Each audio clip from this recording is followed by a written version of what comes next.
everyone, and welcome to Sorta My Podcast number 90. My name is Vincent Herman, Vim the Human, and this is the show where an absolute nobody from Ohio tells you about the nerd news going on in the world. First thing we're going to talk about today is, according to Deadline and The Hollywood Reporter, another Game of Thrones prequel, not that one set like thousands of years ago. Hey, that's my phone that I should have put on silent before I started the show, but we're already deep into it, so let's keep going.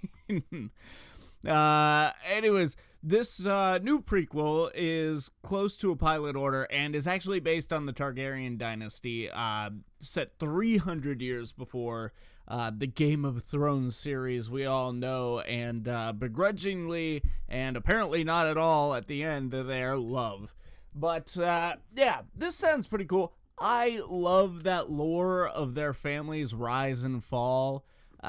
So I am very interested in this. I can see why a lot of people are probably lukewarm, if not completely turned off on the idea of any Game of Thrones prequels at this point, especially one set like thousands of years in the past, that might involve characters we've heard of, like, for 2 seconds of dialogue throughout the sprawling adventure series that was Game of Thrones. And me personally, I'm still hot on the franchise. I really enjoyed a lot of that last season.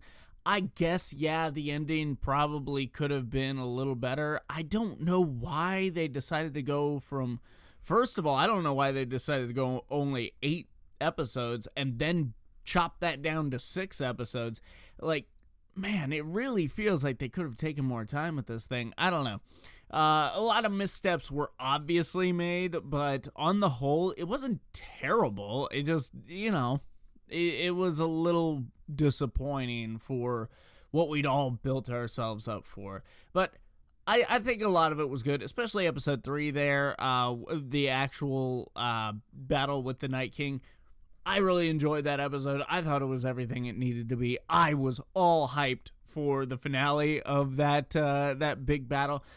But the Daenerys thing, yeah, that I get why people are upset about all that. Anyways, my point, this is an interesting enough premise to get me on board. Honestly, I probably wasn't going to watch that other one, but this, I would absolutely stick around and check this out.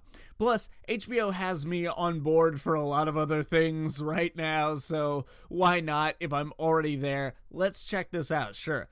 Another thing that I have not checked out yet that came out over this past weekend, that you have the opportunity to check out now, is a short film from Colin Trevorrow, who directed 2015's Jurassic World, co-wrote Jurassic World Fallen Kingdom. It's an 8-minute short called Battle at Big Rock, and it's about a family on a camping trip at Big Rock National Park, about 20 miles from where the finale of Fallen Kingdom actually took place. Like I said, I haven't seen this yet, but that sounds really cool. I like the idea of there being this like little nugget of thing that like kind of ties the last movie and the next movie together. I, again, against the grain of popularity, I guess, really enjoyed Fallen Kingdom. I thought it was a lot of what it needed to be. Yeah, sure, there were some missteps with the human characters, but I felt like on the whole the movie was pretty great. The only thing I don't get, dudes, why you just gonna stand around and let this little girl make the decision that will inevitably cause the deaths of tens of hundreds of people? That seemed really stupid. Like, I mean, I get it. If you need this to happen because the plot says so, sure. But, like, find a better way to incapacitate the people who could stop. It's so stupid. Anyways, yeah, the whole, I get why the little girl wants to set him free. Sure. Okay, fine. It's a little heady, but let's go with it. Sure. But you got 2 adult, maybe 3. I think there was a third person in there. I don't know. You've got 2 full-grown adults who could go, bitch, no, and just shut that shit down. Close those doors back. Yeah, I don't know. But this sounds pretty cool. I can't wait to check it out. We'll definitely talk about it on the next episode. But I guess something we won't be talking about again, unless something turns around here. Or turns around here, not terms around here, because, words and the English language. The Disney Plus series Muppets Live Another Day, the direct sequel to Muppets Take Manhattan that previously received a pilot order, has now been put on the chopping block and thoroughly axed as a result of the creative differences between the show's writing team and the higher-ups at the Disney-owned Muppets studio. So it looks like we won't be getting this series. There are two others I think that are in the works. One is like kind of a live-action sketch, or not live-action, but sketch show of sorts. Whatever, it doesn't matter. This was the only one out of the three that I remembered because I was like, oh wow, that sounds really cool. A series spinning out of one of the best Muppet movies there is. I love that movie, and the idea of this direct sequel, I mean, it was supposed to take place immediately after the ending of the film.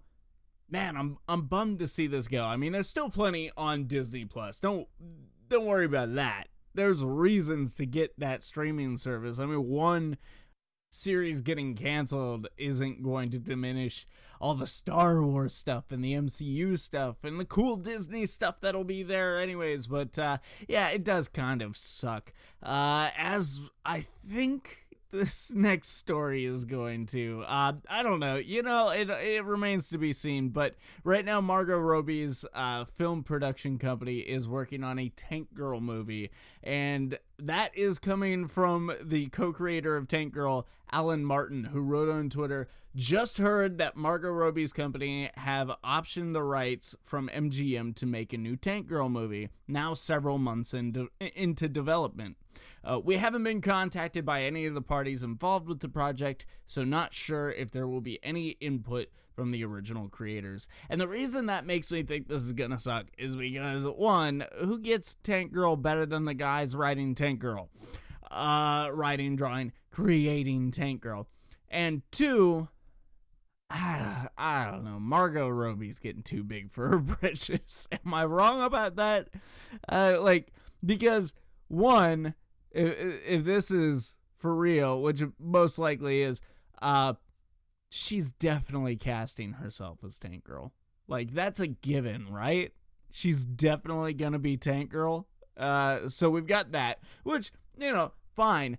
I believe she could play her. That's no problem. But she's got a lot on her plate right now. With this on top of it, no input from the creators, just her going on her own thing. Yeah, I don't know. I'm leery. I'm hopeful, but leery. Because I really want a new Tank Girl movie, because the only one we have sucks. I mean, there's some fun parts about it, and I know, again, wow, I'm in the minority here, but, on fandom. But, yeah, I mean, you're off to a bad start when you're like, a Tank Girl's gonna confuse people. Let's just call her Rebecca. Which, not so ironically, is the name of the director. But, yeah, I don't know. I don't want to talk about that film anymore. It just sucks. I think it sucks, in my personal opinion. But this could be good.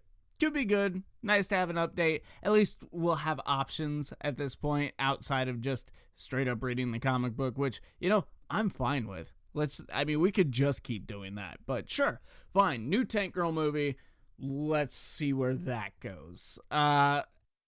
Pokemon. Hey, you like that peep-poppin' transition right there? Yeah, Pokemon.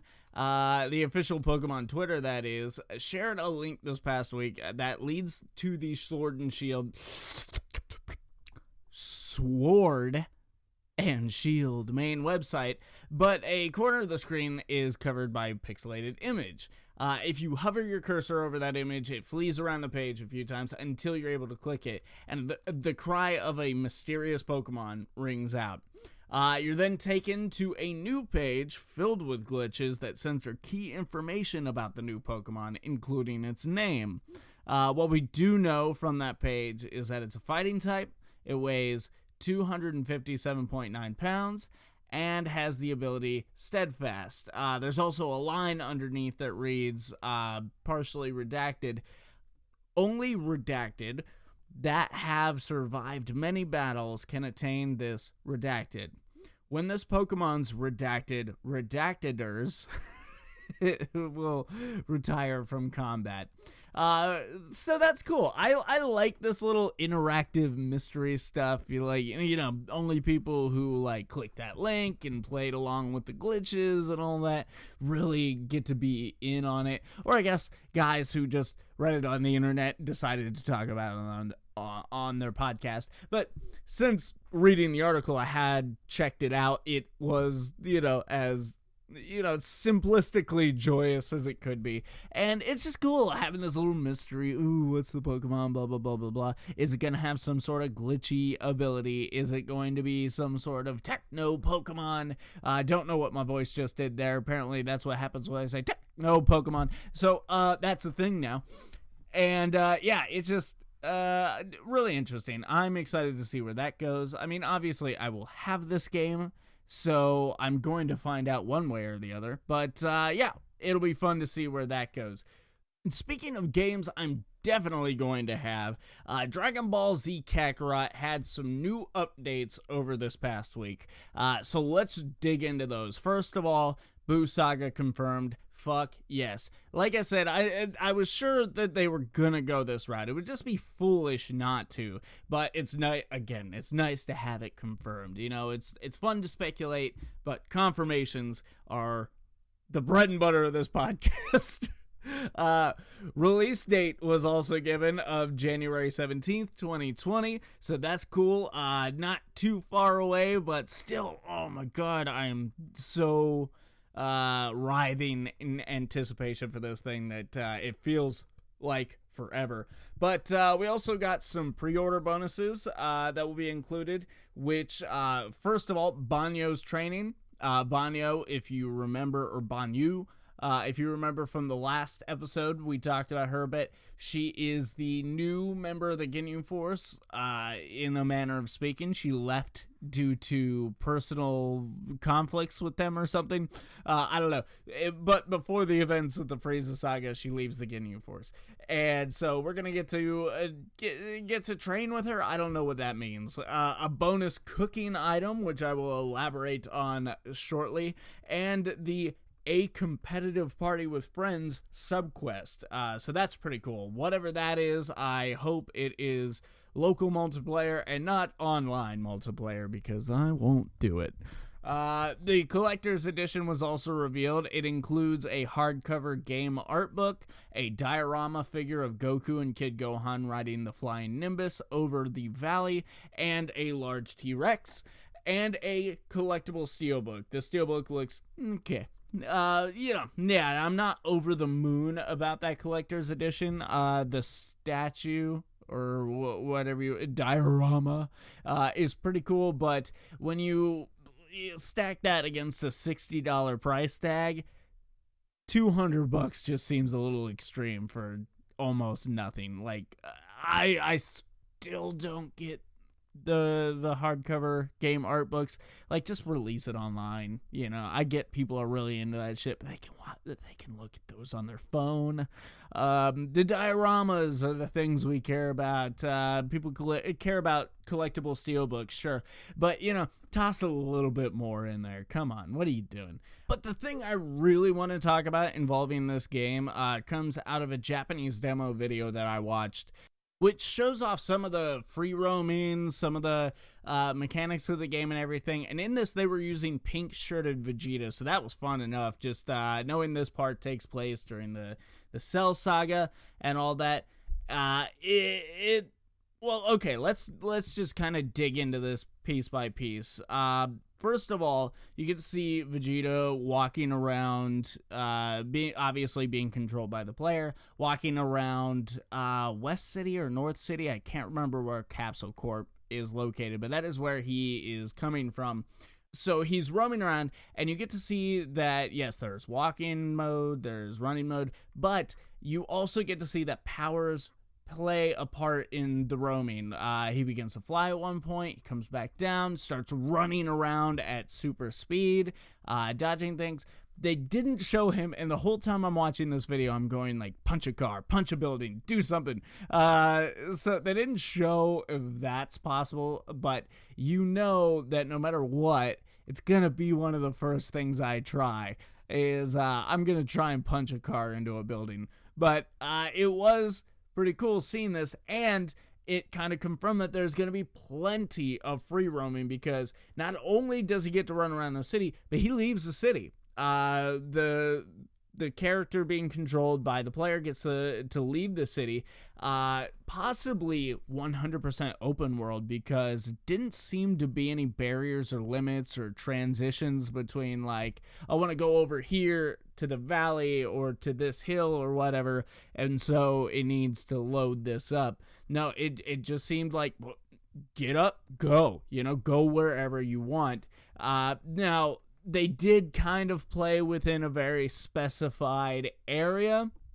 Not necessarily just a small little box, but they didn't really go try to show the limits of what free roaming is. And like I said, this is in Japanese, so I couldn't understand anything being said. So maybe they did confirm that it is either open world or does have kind of a barrier set up somewhere.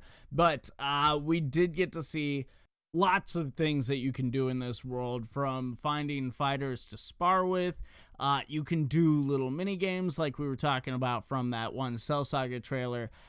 We got to actually see Vegeta fishing, which was kind of a cool little mini game, and allows you to collect cooking materials, like mentioned in the pre-order bonuses, and then you got to see you got to see Vegeta go find a campfire and actually cook this fish. Now, what benefits this gives him, I'm not sure. Maybe you do have to replenish health by eating various items. Maybe it gives you experience points. I'm not sure.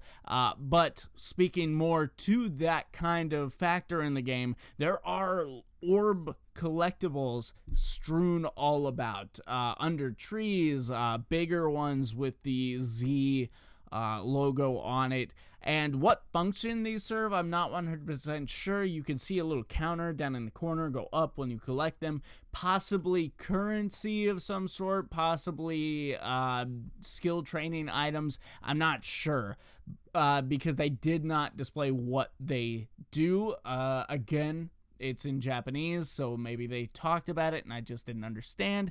But what would have really helped is if I had found a video about, or an article about somebody breaking this down and maybe translating. But this video did just come out 1 day ago as of recording this, so 2 days ago as of release, because that's how these things work. But lots of really, really cool stuff. And I was already in a place where I was like, man, I really want this game. And now, after watching that video, I'm 100% in a place of, I will own this game. I want this game so damn bad. Because it looks like everything I've ever wanted from a Dragon Ball Z game. The fighting is cool. It uses a lot of the same mechanics that Budokai Tenkaichi used. Budokai Tenkaichi 3 being my favorite game out of that whole 6-game series. I'm pretty sure there were 6 in total.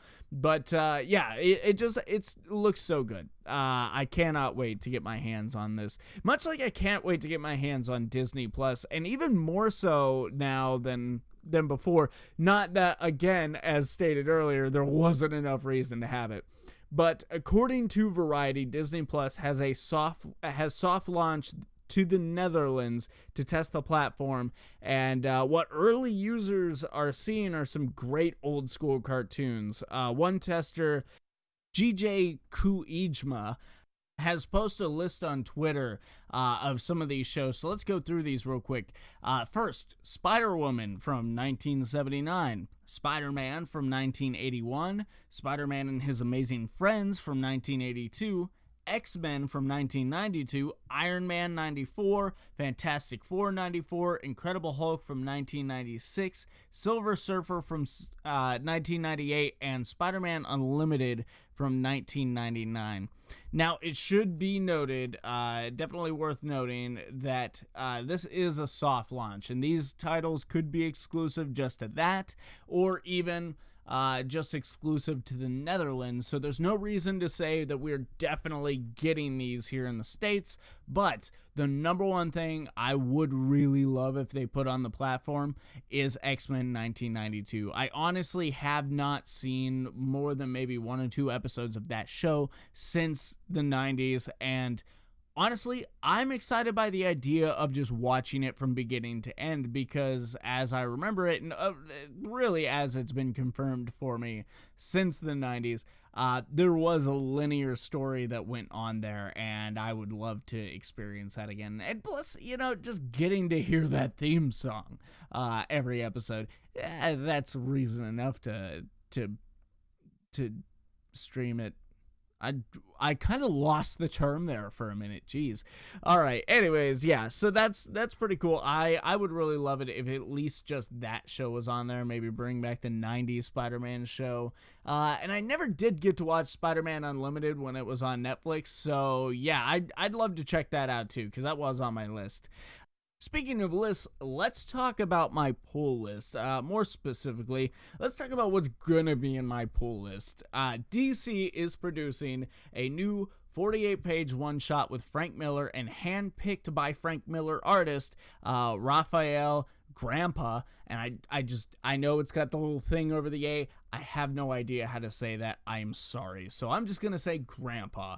And this story is called The Dark Knight, The Golden Child. It is set several years after The Dark Knight 3, The Master Race, and will focus on Carrie Kelly, who has now fully embraced her role as Batwoman, the daughter of Superman and Wonder Woman, Lara Kent, and a new entry to Miller's Dark Knight universe, Jonathan Kent, who is the titular Golden Child. And the one thing I'm walking away from this with is, what is it with Superman's kids and being so weird? Those of you who read Dark Knight 3, The Master Race, know that Lara Kent is just a freaky character, just weird. And it was always so uncomfortable reading her.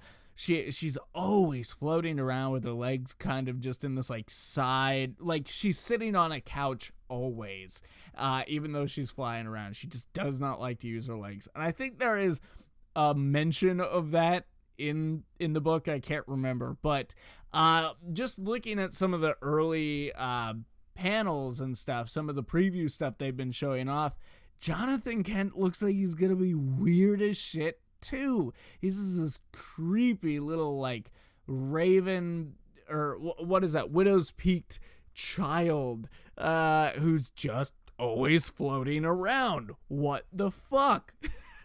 Like, Superman, do something about your kids.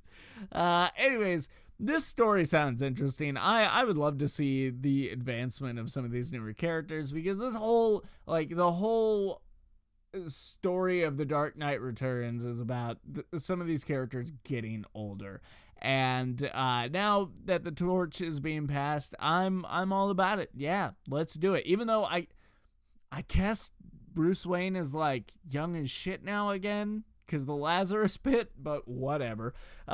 Still sounds really interesting. I love this idea. I really enjoyed the Last Crusade Dark Knight Returns one shot they came out with a while back, I think just before the Master Race started coming out, and so that was enjoyable. So this at least has a good track record. I've enjoyed everything that's been coming out from Frank Miller's universe. I even really enjoy Superman Year One, but the thing about that is, why you gotta make Clark Kent, spoilers here, why you gotta make him King of Atlantis?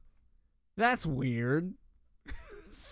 Also, why does, that was Poseidon, right? Why does Poseidon want to bang his daughter? And then Superman just kind of shows up and he's all like, whatever, I guess I'll do this for the lulz. Yeah, the second half of that book was so weird. First half was really good. I really enjoyed it. I loved the military aspect of Clark Kent. But, man, the second half. Yeah. Woof. Okay. But, that is going to do it for the news on this episode, guys. So that is going to lead us into the segment of this show where we get caught up together. This is where I'm going to talk about some of the stuff that I've been reading, watching, so on and so forth. And the number one thing I want to talk about is Titans, Episode 2. Like I talked about on the last episode, Titans Episode 1 just served as a finale for Season 1, and it was just so out of place as the opening episode for this. Now, Episode 2 doesn't necessarily feel like the opening to a season, but it does serve better that purpose than the last episode. It's kind of ridiculous how that worked out. Anyways, I'm not going to harp on that again. This episode was really good. I enjoyed it. I enjoyed some of the introductions. Ravager makes her first appearance here, and that was really interesting. We see some of what Hawk and Dove have been up to. It takes place 3 months after the Titans move into Titan's Tower, which also, I don't think I touched on this. Why is Titan's Tower not a big T? I don't think it has to be on a little island just off the coast, but why can't it be a T? Like, come on. You know, one of these characters is from space. You're going to tell me that's too weird? Whatever. Anyways, it's a really good episode. We get introduced to Ravager, like I said. We get to see Dr. Light for the first time. He is basically serving as what is going to bring all of these characters back together. He is their catalyst for coming back together, for coming out of training, which is what Dick has been doing with the new Titans for the past 3 months, is just training them, making sure they're ready to get out there again. And it was a really good episode. Also, continuing that fact, because I am canceling DC Universe here soon, I have been trying to watch Swamp Thing, and I saw that first episode, and holy shit, they were not kidding about this being horror. It is a horror. There is a part with a guy in the morgue that just, you have to see it. Any description I give it will not do it justice, but you have to see it to believe, like, wow, just the, you know. Anyways, it was good. It was a really good start to the series. Alec Holland is not yet. Am I saying that right? Or am I thinking of the character from The Watchmen? I don't know. But Alec Holland, yes, I'm sure it's Alec Holland.